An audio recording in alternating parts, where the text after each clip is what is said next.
ये कहानी करीब 20 साल पहले की है, जब मैं अपनी 20वीं के शुरुआती दौर में था। उस समय मेरी गर्लफ्रेंड से ब्रेकअप हो गया था और मैं बहुत ही बुरे दौर से गुजर रहा था। मैंने सोचा कि कुछ नया करने से शायद मैं उसे भुला पाऊं। मैंने ट्रैकिंग करने का फैसला किया और नक्शे को देखकर एक पहाड़ चुनने का सोचा। उनमें से एक पहाड़ का नाम मेरे लिए बिल्कुल अनजान था, इसलिए मैंने उसी पहाड़ पर जाने का फैसला किया। जब मैं वहां पहुंचा तो मैंने पहाड़ी रास्ते पर चढ़ाई शुरू की और ये जगह बिल्कुल सामान्य लग रही थी। जैसे जैसे मैं चढ़ाई कर रहा था, एक जगह आकर रास्ता खत्म हो गया। फिर भी मैं वापस घर जाने का मन नहीं बना पाया और जंगल की ओर बढ़ने लगा। तभी अचानक मुझे आगे से कुछ हलचल की आवाज सुनाई दी। मैं चौकन्ना हो गया और रुक गया। सोचा शायद ये कोई जंगली जानवर है। ऐसा लगा जैसे कोई जानवर आक्रामक रूप से कुछ खा रहा हो।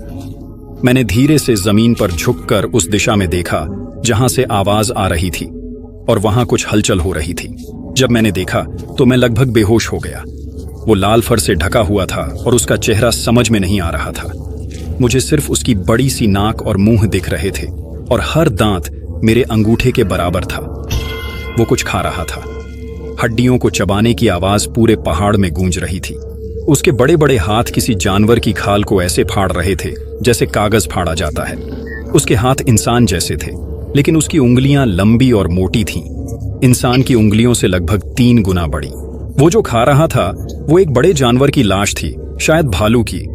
मुझे उल्टी जैसा महसूस हुआ, लेकिन मैंने अपनी पूरी ताकत से खुद को रोका, क्योंकि अगर मैं वहीं उल्टी कर देता तो वो मुझे पकड़ लेता। मैं चुपचाप मुड़ा, लेकिन पेड़ों और झाड़ियों की हलचल की आवाज ने उसे मेरी तरफ देखने पर मजबूर कर दिया। उसने एक ही बार में करीब 10 पाउंड का मांस का टुकड़ा अपने मुंह में डाल लिया और मेरी तरफ दौड़ने लगा।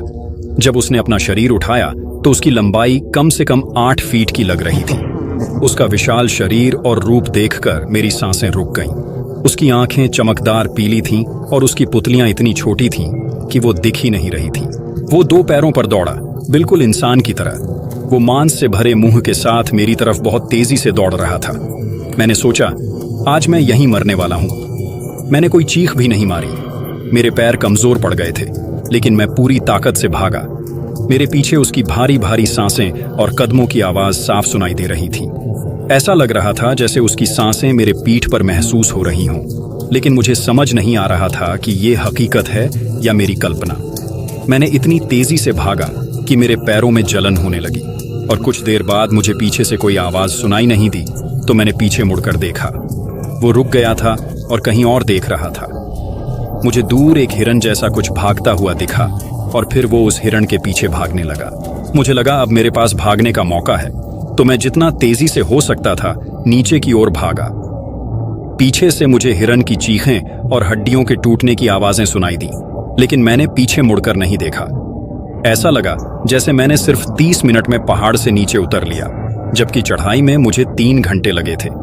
मुझे लगता है कि उस चरम स्थिति की वजह से मैं अपनी शारीरिक सीमाओं को पार कर पाया। जब मैं पहाड़ के नीचे पहुंचा तो मेरे पैर इतने थक गए थे कि मैं कार में एक्सीलेटर भी नहीं दबा पा रहा था। मैंने किसी तरह नजदीकी पुलिस स्टेशन ढूंढा और उन्हें पहाड़ पर उस अजीब जानवर के बारे में बताया, लेकिन पुलिस ने मेरी बातों पर विश्वास नहीं किया। उन्होंने कहा कि अक्सर लोग पहाड़ों में जंगली जानवरों द्वारा खा लिए जाते हैं। उन्होंने कहा कि जब तक वो लाशों को ढूंढते हैं सारी हड्डियां और मांस खत्म हो चुके होते हैं और सिर्फ खोपड़ियां ही मिलती हैं। उन्होंने कहा कि पहाड़ पर जरूर कोई खतरनाक जानवर रहता होगा। मैंने उनसे विनती की और कहा कि वो कोई साधारण जानवर नहीं था, लेकिन उन्होंने मेरी बात नहीं मानी। वो चीज, उसके हाथ इंसान जैसे थे। उसने मांस को फाड़ा और 2 पैरों पर दौड़ा। वो न तो कोई जानवर था और न ही इंसान, वो कुछ और ही था।